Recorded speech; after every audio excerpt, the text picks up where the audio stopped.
पुणे जिल्हा नियोजन बैठकीत शरद पवार यांनी बारामतीमधील दूषित पाण्याबाबत अजित पवार यांना प्रश्न केले। बारामतीमध्ये दूषित पाणी येतंय, त्यावर कारवाई करा असं शरद पवार म्हणाले। तर काही कारखान्यांकडून प्रदूषित पाणी सोडलं जातं आणि त्यांना नोटीस पाठवून कारवाई करू, हे उत्तर आता अजित पवार यांनी दिलं।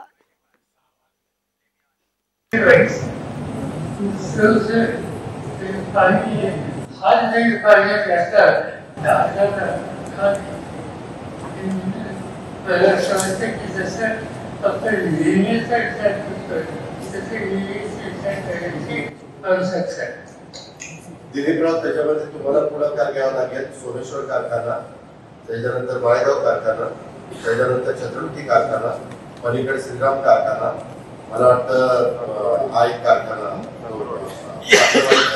धामणी घेतलेला तो एक कारखाना, हे असे सगळे कारखाने, काही दुधाचे प्लांट, हे सगळे घाट आणि स्लॉटर हाऊसची घाट, स्लॉटर हाऊसची तुमच्याकडे येणार नाही, ते इन्व्हायरमेंटल जाईल।